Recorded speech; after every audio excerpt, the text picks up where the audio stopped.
জীবিত গল্প দেবী মহাশক্তির আবির্ভাবের কাহিনী, যা যুগে যুগে আমাদের সাহস জুগিয়েছে।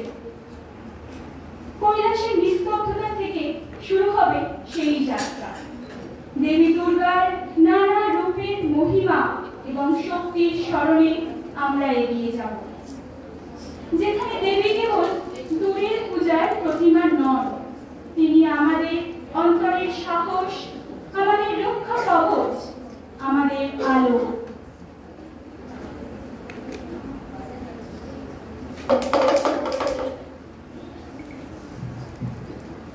পার্বতী, আবার সেই সময় এলো, মর্তের মানুষেরা তোমার আগমনের প্রতীক্ষায় দিন নিয়েছে। হ্যাঁ মহাদেব, পাপের ভারে তারা ক্লান্ত, অসুরের অহংকার বাড়ছে। এখনই তো সময় তাদের মনে সাহস জাগানো। আজও কি তুমি একাই তাদের রক্ষা করবে? মায়ের শক্তি কখনো একা হয় না। দেবগণেরা, আমার সন্তান সবাই সঙ্গে থাকবে। মহাদেব, তোমার উপাসনা সবাই করে, তারা সকলে তোমার লীলা জানে। আমার শক্তি দেবী চণ্ডী হয়ে অন্যায়ের অবসান ঘটায়, সে কথা তো কতজনই বা জানে।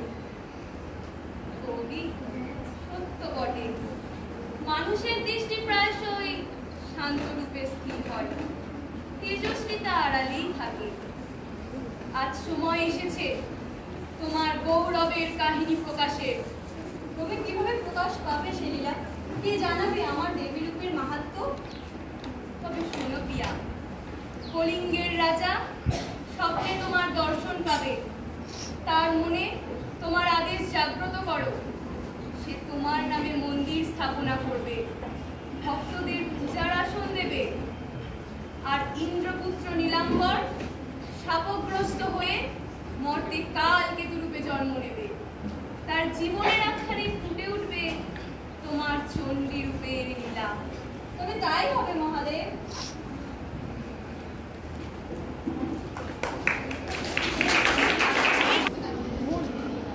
কলিঙ্গরাজ, স্বর্গীয় বামাকণ্ঠ কার? দেবী চণ্ডী, জগৎ মাতা, তোমার মঙ্গল হোক কলিঙ্গরাজ। দেবী, আপনি জগতের মাতা। এই গরিবের গৃহে এত রাত্রে আগমনের কারণ কি? আমি জগতের মাতা, হিমালয়ের কন্যা, দেবাদিদেব মহাদেব আমার স্বামী। কিন্তু সে কথা কতজনই বা জানে, কতজনই বা মানে। তুমিই হবে প্রথম রাজা, যে প্রথম আমার পুজো প্রচার করবে। দেবী, এই যে গুরু দায়িত্ব দেবী, এ কি স্বপ্ন নাকি সত্যি? দুটোই বলছ। কলিঙ্গ রাজ্যের প্রান্তে কংসাবতী নদীর ধারে ঘন জঙ্গলে তুমি আমার মন্দির স্থাপন করবে ও আমার প্রথম পুজো করবে। সেখান থেকেই ছড়িয়ে পড়বে আমার মহাজাতি। জয় মা, জয় মা চণ্ডীর জয়।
বাতাস।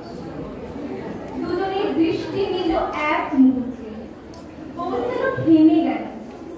পাখির ডাক স্তব্ধ, শিকারের কঠিন হৃদয় পেল নতুন কণ্ঠে।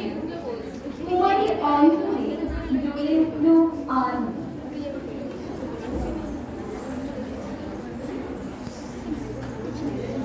কালকে তো বলল না বিয়ের পবিত্র আয়োজন দ্বার খুলে গেছে। অরণ্যের বুকে প্রতিধ্বনিত হচ্ছে মঙ্গল ধ্বনি।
কেতুর পরাক্রমে আতঙ্কিত নিঃশেষিত পশুর দল দেবী চণ্ডীর শরণাগত হয়ে তার আশীর্বাদে অদৃশ্য হওয়ার বর লাভ করেছে। সময় গড়ায়, সূর্য পশ্চিমে ঢলে পড়ে, তবু বীরের ছুরিতে ধরা পড়ে না কোনো হরিণ, না কোনো শুয়োর, না পাখির পালক। শুধু গাছের পাতায় বাতাসের শ্বাস আর নিজের পদচারণার শব্দ। ক্রমে হতাশা ঘিরে ধরে তাকে, রক্তে ক্ষোভের ঢেউ ওঠে। ঠিক সেই সময় এক গোসাপ চোখে পড়ে। বনের নিঃশব্দ প্রান্তে অলস শুয়ে থাকা সরীসৃপ। শিকারী ক্ষোভে তাকে ধরে নিয়ে আসে, ভাবে অন্তত এটুকুই হোক আজকের শিকার। কিন্তু বিধির বিধান যে অন্য। আজ দেবী স্বয়ং তার কাছে এসে উপস্থিত। ভক্তকে সত্যের মুখোমুখি যে আনতে হবে তাকে। আজও শিকার মিলল না। ওদের সব পশুগুলো কোথায় লুকিয়েছে? এই গোসাপটুকুই শুধু মিলল, আর কিছু নয়। চল, আজ তোকেই ধরে নিয়ে যাবো কাছে।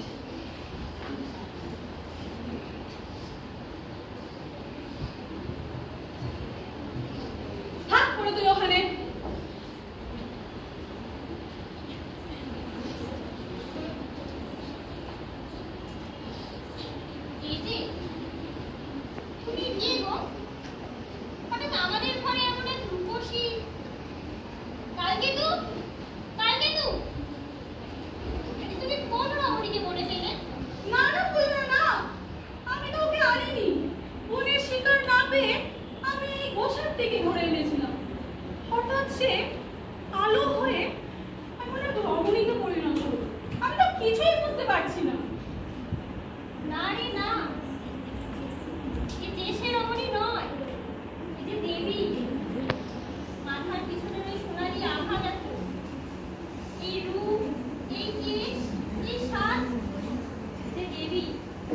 মা, এই সাধারণ ব্যাগের ঘরে তোমার আগমনের কারণ কি?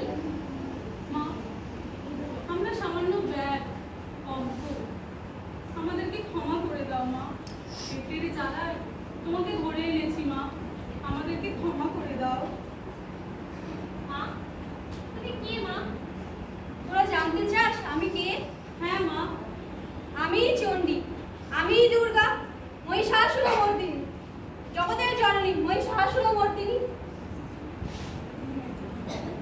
এই এক ভরা মোহর এখন তোদের, এই নিয়ে তোরা নতুন নগরীর প্রত্যন করবি ও প্রতিদিন আমার পুজো করবি। সেখান থেকেই মর্তধামে ছড়িয়ে পড়বে দেবী চণ্ডীর পুজো। মা, তোমার মাহাত্ম্যের কথা আমরা শুনতে চাই, আমাদের বলো মা। শোন তাহলে।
এই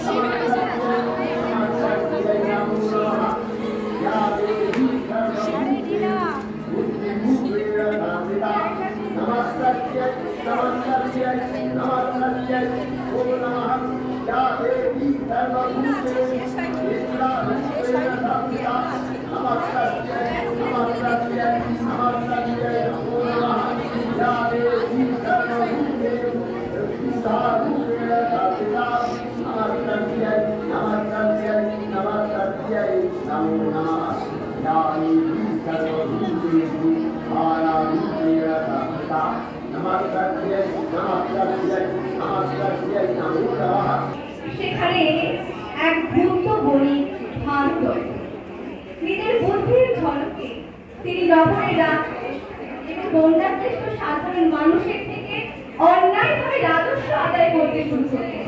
কিন্তু তার কৌশল বুঝে ফেললে নগরের রাজা কালিমা লিপ্ত মুখে রাজদণ্ডের শাস্তি দিল ভাঙন। রাজ্যের ছোট হয়ে সে আবার ফিরল তার পুরনো করিমপুরে, কিন্তু অন্তরে তার বিদ্বেষের বিষ জমে রইল। সে ঠিক করল নিজের অপমানের প্রতিশোধ নেবে। তাই সুযোগ করে সে পৌঁছে গেল কলিঙ্গ রাজ্যের অন্তে। রাজাকে নানা কুপ্ররোচনার বাণ শুনল।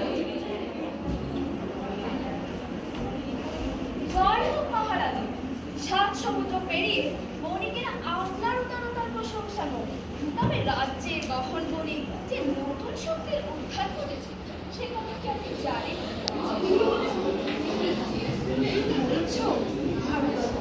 কিসের শক্তি? তার চেতন আমি সেই বনবাসী সামান্য এক ব্যাগ দেবতারা তাকে আশীর্বাদ করেছে, প্রজারা তাকে রক্ষক বলে মানতে শুরু করেছে। আজ সে নতুন নগরী সৃষ্টি করে সিংহাসন দখল করেছে। আপনি যদি সতর্ক না হন তা প্রজারা আপনার শক্তির থেকে তার শক্তিকে বড় করে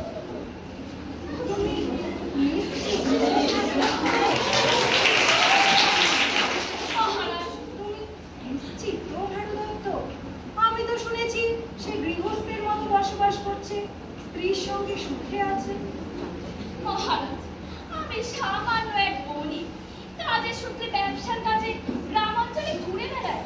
লোকের মুখে শুনি তারা ফিসফিসিয়ে বলে কালকে তোমাদের ত্রাতা। তারা তার বিরক্তের কাণ্ড। আজ সে নতুন নগরী সৃষ্টি করে সিংহাসনে বসেছে, কাল সে কলিঙ্গ রাজ্যের সিংহাসন দখল করবে না। তার কি মানে? তখন আপনার সিংহাসন সুরক্ষিত থাকবে তো?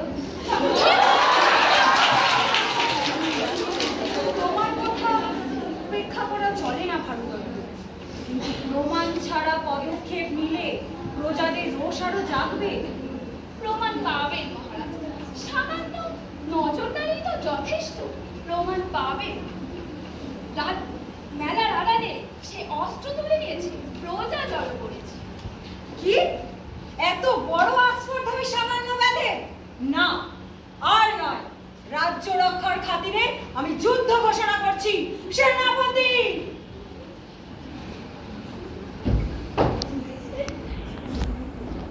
দুজনেই শক্তিমান, সমান পরাক্রমশালী।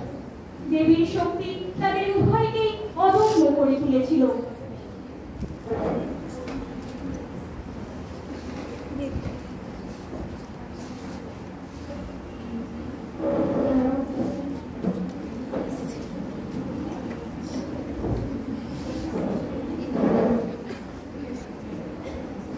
কাল যেহেতু তুমি আমার বন্দী হলে,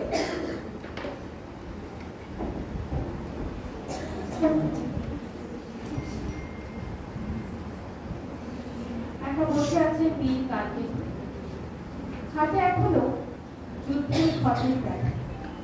চোখে ভেসে ওঠে যুদ্ধক্ষেত্রের ধুলি আর তলোয়ারের ঝড়। হাত জড়ো করে দেবীর উদ্দেশ্যে তিনি বললেন, দেবী, আমি তো ধর্মের পথে তোমার আশীর্বাদ নিয়েই যুদ্ধে অবতীর্ণ হয়েছিলাম মা। এত পরিশ্রম, এত ত্যাগ, তাও আর সিন্ধুরে কথা। তোমার ইচ্ছা না থাকলে এমন কি হয় মা? তোমার কেমন লীলা মা? অবশ্যই মা অভয়া, তোমার ভক্ত আজ বন্দী, পথ অন্ধকার, শত্রুরা ঘিরে রেখেছে। তুমি যদি কৃপা না করো কে করবে মা? অবশ্যই কারাগারের প্রাচীর আলোক রেখায় ভেদ হয়ে গেল, সুবাসিত বাতাস বইল, আলোয় ভরে উঠল কারাগারের মাথা। সেই আলোর মধ্যে দেবী চণ্ডী আবির্ভূত। মৃদু কণ্ঠে তিনি বললেন, ভয় পেও না কালকেতু, তোমার সংগ্রাম বৃথা নয়। পরীক্ষার পথ না পেরোলে মুক্তি মেলে না। সময় এসেছে তোমার শৃঙ্খল মুক্ত হওয়ার। কাল সকালেই তুমি নতুন নগরী ফিরে যাবে।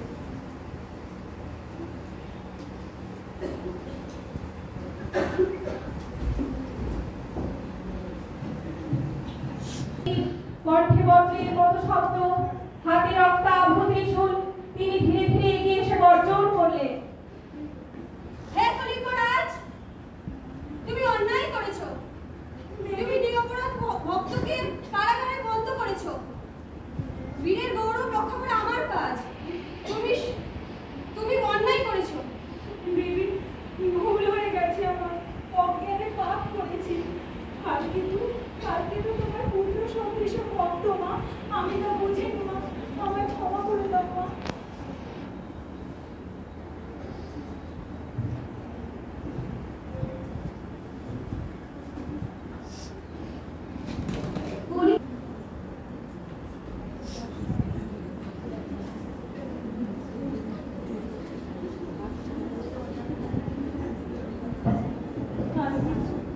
আমায় ক্ষমা করো তুমি। এক দুষ্টের প্ররোচনায় তোমাকে শত্রু ভেবে আক্রমণ করেছি আমি। তোমার রাজ্যের শান্তি বিঘ্নিত করেছি। স্বয়ং মা আমায় সেই ভুল ধরিয়ে দিয়েছে। মহারাজ, আমি এই রাজ্যেরই প্রজা। আমার জন্মই কলিঙ্গ দেশে। আমি এক ব্যাস। এই রাজ্যের বনে জঙ্গলে আমি স্বীকার করেছি আপনি আমারও রাজা মহারাজ। কালকে তো আমার অনেক সত্যই বিরাট বড় ভুল হয়েছে। সৈনিক, বন্দি করো এই কপট ষড়যন্ত্রকারী ভারদত্তকে, এক্ষুনি নিয়ে যাও। মুখে কালি মাখিয়ে মাথায় ঘোল ঢেলে রাজ্য থেকে বিতাড়িত করো। কোনো বিশ্বাসঘাতকের জায়গা নেই এই কলিঙ্গ রাজ্যে। মহারাজ, মহারাজ আমাকে যেতে দেবেন না। মহারাজ, আমাকে যেতে দেবেন না।